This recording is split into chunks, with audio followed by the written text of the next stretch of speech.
Hey, everybody, welcome to this episode of Think Business. Looking forward to talking with Jack Miller, Southeast Michigan president at Hylant. Jack, it's great to connect with you. You've got a really cool track record, not only in business, but in sports.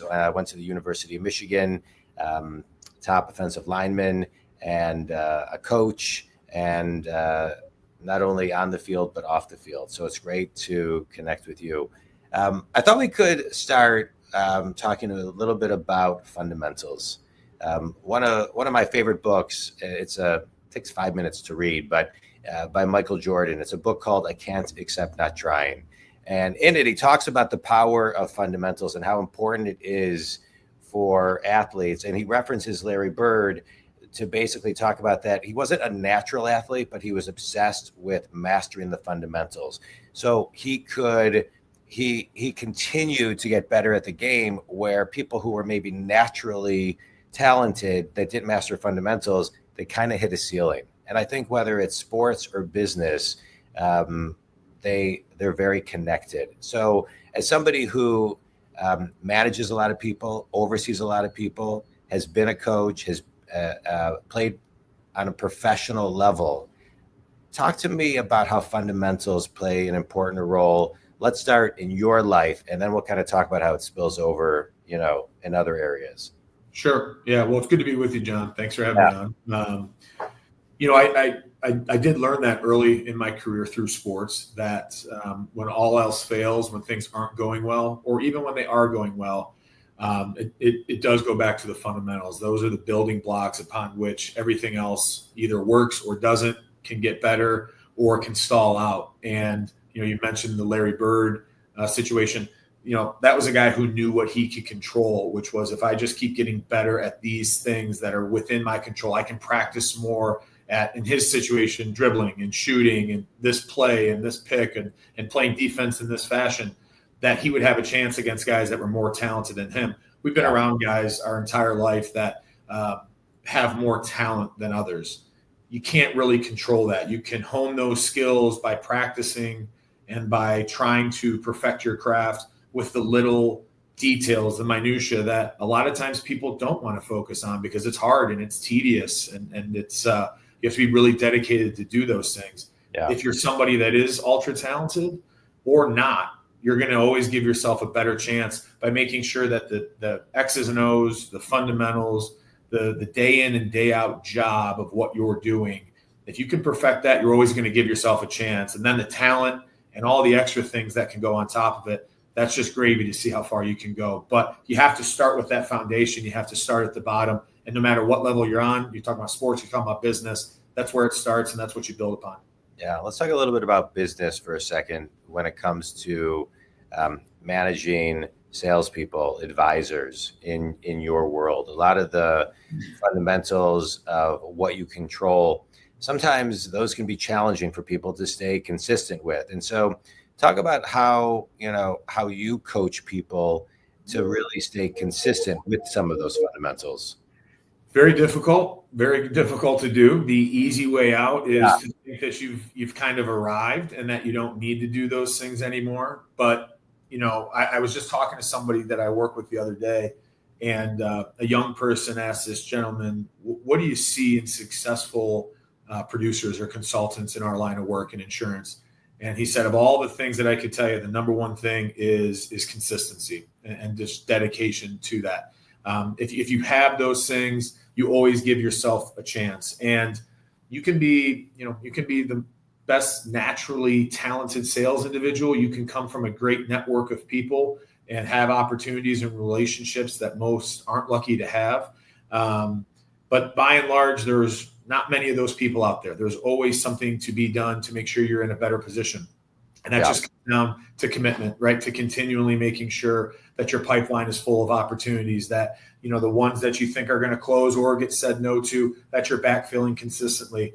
A relentless pursuit of perfection. You're never going to get there, but you have to have that sense of urgency. You have to have that almost, it can be bothersome, but almost an impatience that something is coming around the corner that's going to, surprise you and knock you off your game. And so if you carry that sense of, man, I got to keep going, I got to keep pushing, you just have to, because the minute you think you've made it or you've reached the destination or you're complacent, it's inevitable. It's life, it's business, it's sports. Something is coming around the corner that's going to prevent you from continuing to excel and get better. And so for me, and in my leadership style with my team, I'm convinced that I can't make people work harder than they want to naturally. I can't put more pressure on somebody than the pressure is to pay their mortgage and take care of their family and things like that. All I can do is try to provide an environment where they have the tools to stay consistent and they're part of a culture and a winning team that they want to pull their weight. They're having fun doing those things. We're making work fun and really celebrating wins and licking our wounds after losses and moving on to the next thing. And you just build that into your team, woven into the fabric of how you interact every day. And people will catch on. And if they don't, then unfortunately, it's probably not a great team for them to be on. But on ours, those are the types of things we try to do. Yeah. Let's talk for a second about leadership, because in order to grow, I see this all the time. You have to be coachable, and you can provide all the tools in the world, but you got to be coachable. And you can provide it, you can give it. I see so many companies who provide such amazing technology, and people just don't use it. And I agree with you. The drive's got to come, from connecting intrinsically to something. And so as a leader, how do you connect intrinsically with each person? Whether it's in business, whether it's on the field, somebody who can inspire, how do you kind of get them to just find their own inspiration? Yeah. I think it's being really honest and truthful with one another. And with that has to come a massive degree of authenticity.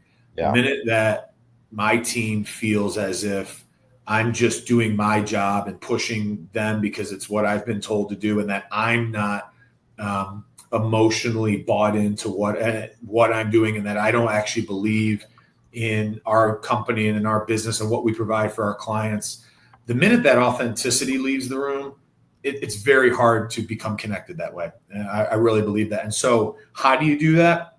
You try to remain true to who you are. I'm probably brutally honest. So you can ask some of my team at times. It's not always what they want to hear, but I think people do genuinely appreciate that when it all comes down to it, and they know where they stand with you, and you can have those honest conversations about, nobody's perfect. I'm not unrealistic as a leader. There's ups and downs, and there's days where it's great for folks and there's days where it's not. And, what I like to see out of my team, and one of the benefits at Hylant being an independent family-owned agency, is we don't have the pressure of Wall Street and of shareholders. This is really about the long game for us as an organization and as a business and for our clients. And so as long as people are moving in the right direction, right, and they're taking coaching the right way, and they care and they want to do better and they're putting in the effort to do better, they got a place on my team, right? Back to your comment earlier about fundamentals, that's where the effort comes into play. And if they're doing those right things, if they got here, they're probably capable enough to do it to begin with. And if they're doing the right things to advance themselves, and we're having real transparent dialogue around that, and it's moving the right way, then you're able to connect with people. And I think they genuinely appreciate that, versus having a leader that is more managerial and making sure people are checking the boxes versus trying to create a culture where they can help individuals be better. Yeah. Amen. Just a side note, Hylant, you guys do insurance, employee benefits, risk management, consulting services for business individuals. But to kind of, pick up a little bit about what you're talking about, I want to just kind of segue a little bit into mindset. A couple, I would say probably 6, 7, 8 months ago, I want to talk a little bit about Greg Harden. I read his book, and he, Stay Sane in an Insane World, How to Control the Controllables and Thrive, similar to what you're talking about, controllables. All of his work, everything. That's what I love about a book. You take somebody's entire life, and for $9.95, you can infuse it into your world. But from a mindset perspective, he was one of the best. And so, talk a little bit about the infusion of his voice and the impact it had on you. Yeah, I was really close with Greg Harden. I don't get mentioned in the book. I think Tom Brady and Desmond Howard and folks like that came well before Jack Miller did. But he had a huge impact on my life. I saw him when I was at Michigan and really spent a lot of time with him, more than, being a sports psychologist, a life coach, right? And talking about, the title of his book, Stay Sane in an Insane World, and being able to control the controllables, as a young kid, playing football at a place like Michigan. There's so much flying around. There's a lot of expectations. There's a lot of pressure. There's a lot of weight on people's shoulders. And, the ability to kind of block out the noise and just focus on, all right, what's the task at hand? What am I really trying to do? Macro, big picture, 30,000 feet. Where am I trying to get to?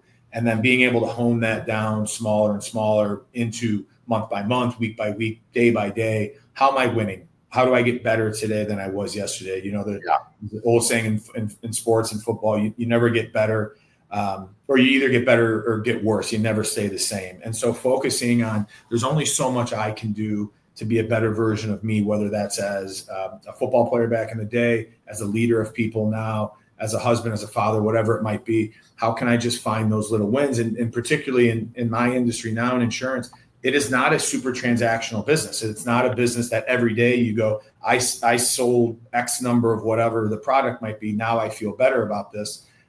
It's something that you have to take a big macro view level on and make sure and feel confident that I'm doing what I can every day. And so Greg was a master at that. He was a master at being able to connect with people. Back to my point about authenticity. That guy, there wasn't a fake bone in his body. He knew what he was talking about. He truly loved the people that he was around and wanted to help. And he certainly missed. But there's a lot of us that came out of that Michigan athletic department that were better for having dealt with him and having learned from some of his insights. Yeah, I love it. Billie Jean King is noted for saying pressure is a privilege. And I want to know what the pressure and the privilege was like playing at the big house. Right. So you have 107, give or take 1,000 people, watching live, forget, television, streaming, etc. I mean, what is it like being on the field, actually being to the level where you're playing the game? Yeah. It was a privilege for sure. A lot of people see 12 or 15 Saturdays a year and go, oh my goodness, how incredible was that? And it was the most incredible thing that I'll probably, be able to do with my life. The other 350 days are pretty tough. And you talk about fundamentals, you talk about dedication and commitment. Right. There is so much that goes in behind the scenes to make that all happen. And then when it does, it's almost too much. There's too much going on to really soak it all in. You have to, really block a lot of it out. And again, just focus on the task at hand, play by play. What am I doing? Trust your training and trust all that time that you put in to get to those moments so that you can, to not be thinking about it. It's just second nature. You're playing fast. You're not thinking, you're going. I think the same thing translates to business, right? Is that you want to get yourself to a point, both from a technical standpoint, whatever your position is or what you're doing as an organization, but also from a mental standpoint, that when you're in that boardroom presenting or you're at that meeting, you're not thinking through, how am I going to do this, or what am I going to say, or how am I going to think? It just becomes natural because you've put in the work, you've put in the time, you've thought about it, you've invested in yourself and in learning, so that you're confident, and then you can just go be the best version of you. You can be that authentic self that people resonate with so much. And that's what it was. And so I will tell you that I certainly miss those Saturdays. I don't know if I miss every other day out of the year because it was quite a bit. I have a little more free time in my life now than I did then. But it certainly taught me to cherish the opportunities that you have, because, they come and go. And it also taught me to fall in love with what you're talking about, which is, those fundamentals. You'll hear it in football. A lot of coaches talk about the process and trusting the process and falling in love with the journey and the process, because the game is over like that. It's really about the body of work that you put in and being able to feel good about yourself looking back on that. because when it actually matters, when you're actually in that boardroom, when you're actually under the lights in front of 110,000, you don't have really time to think about it and to soak it all in. You just got to go do your job, and you got to rely on all the work you put in before then to get it done. Yeah. But you bring up a really good point. Well, first of all of that sounds incredible. But what you're talking about is what I think a lot of people don't do, which is just moving it over to business now. Yeah. I don't think as a business coach, one of the things I see is people don't prepare enough. They don't organize themselves enough. They don't role play the presentation before. They don't get the teams together who are presenting a big pitch earlier on. They're doing it running typically a lot or too often running into the pitch. What are you going to say? What are you going to say? And then they're not looking at reels saying, hey, what was the do-over of that to learn for the next time? And so I think so many, the structure of what you were able to be part of is so transferable to it's so simple, it's complicated fundamentals. Yeah. It just takes the discipline of being able to pause and actually do it. So my question to you is, how do you infuse people to pause and actually slow down, to speed up as the president of your group, kind of get them,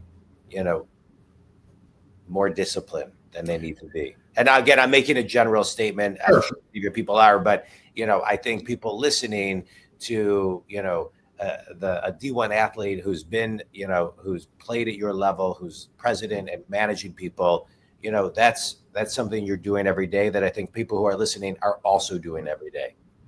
It's probably the greatest challenge that I have dealing with my team is how to keep people on that track.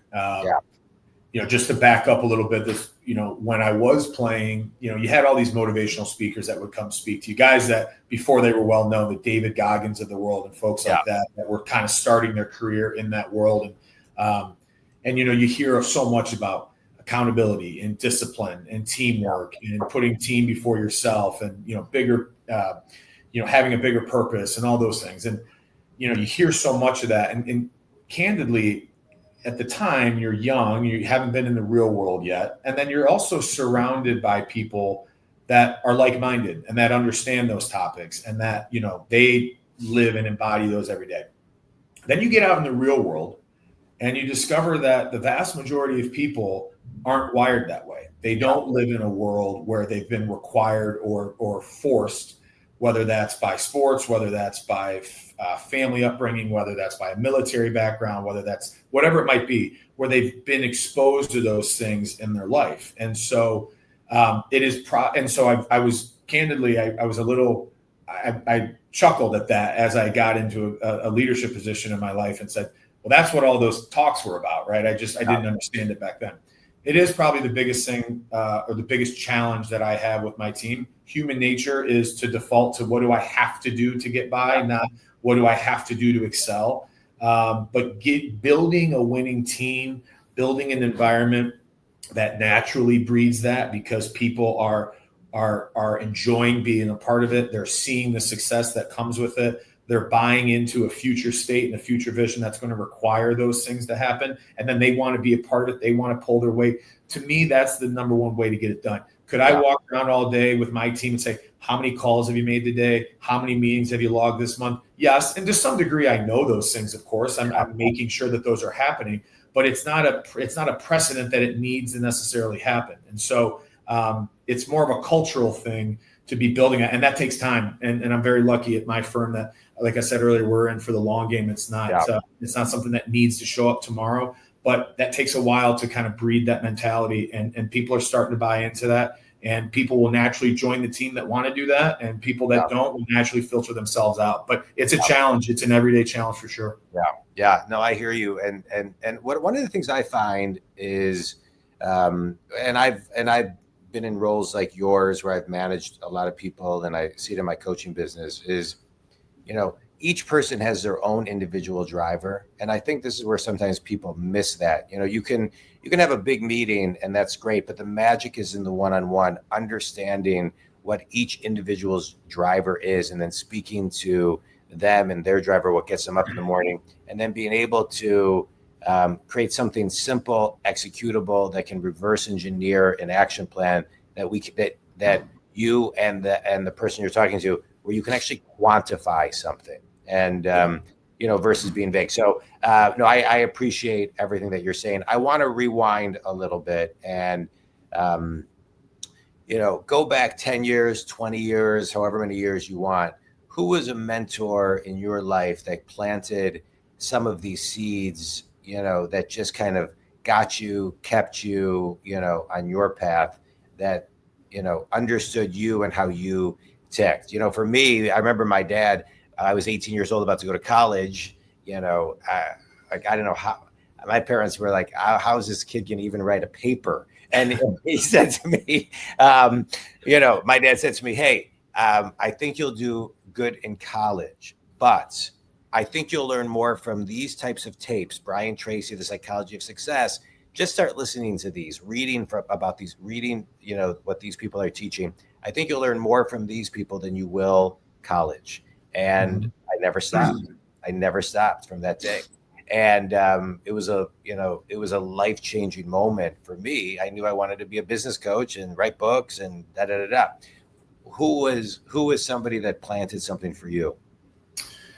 Yeah, certainly my father had a big influence on my life. He passed away when I was 15. I'm sorry to hear that. The silver lining of that was that as a result, I got a bunch of quasi-dads and his friends and people that were around him. And so I was exposed at a young age to a lot of different men in different careers and who had done different things with their lives.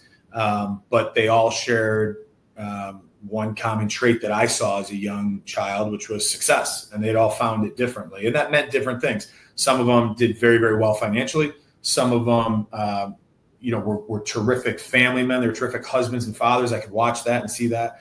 If I had to pick one that stands above all, my dad, his good friend was a gentleman named Rob Chudzinski, who was a longtime college and NFL coach. He actually was the head coach of the Browns for a year, but spent a long time in the league as an offensive coordinator.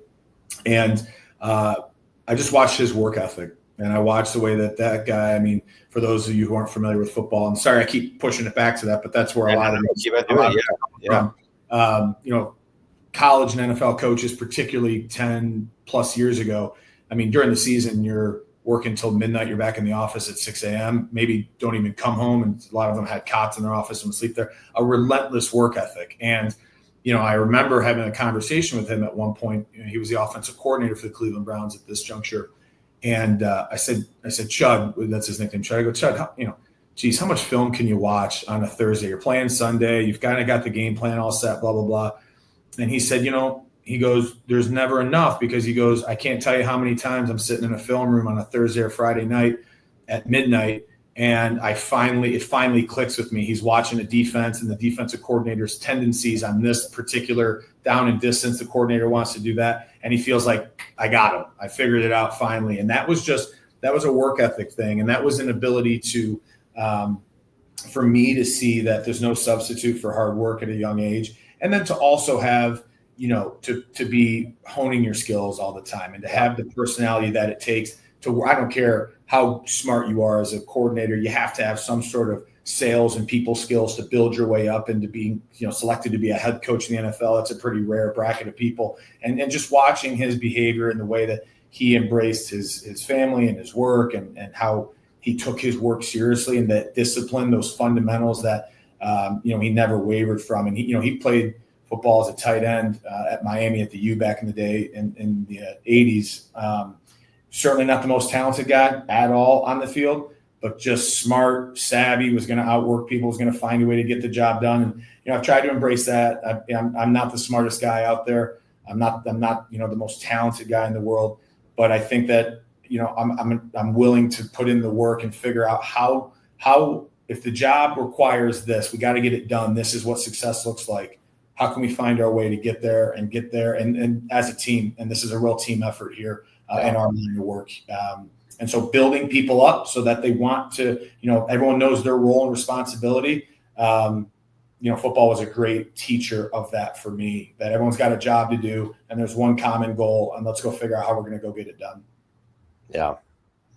I love it. I love every story that you're sharing. The through line of outwork, discipline, mindsets, and you don't stop until it clicks. Those fundamentals can be overlaid to everything. Yeah. Jack, quick speed round. Sure. A book that's had a big impact on you. Book that's had a big impact on me. Geez, I'd like to tell you that I'm a big avid reader. I'm not. I actually got the book that you gave me, and I'm forgetting the name of it, sitting on my desk right now. I thought about that before I came in here today.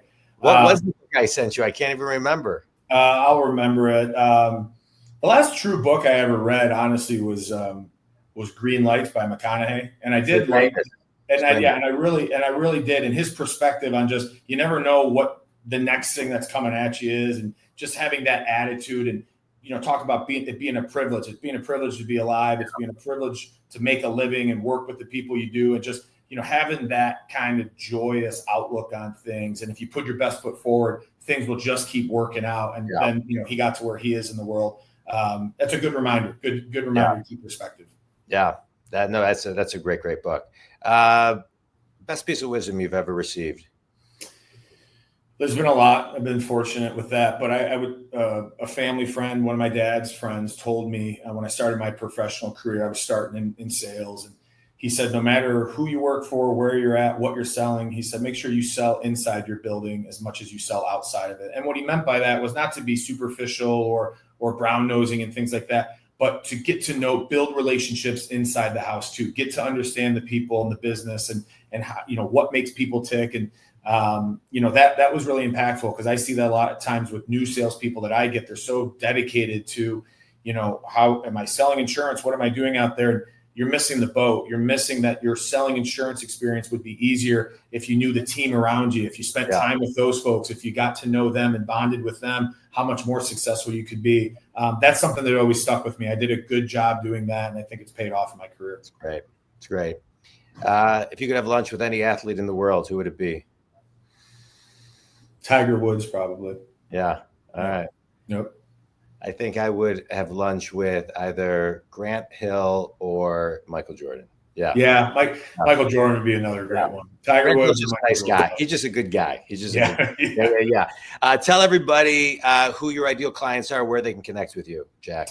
Yeah, ideal clients. I mean, anywhere from 50 employees on an employee benefit plan to about 5,000 on the property and casualty side. Mid-market business, if it's $20 million of revenue to a couple billion in revenue. I mean, it does take the full spectrum there.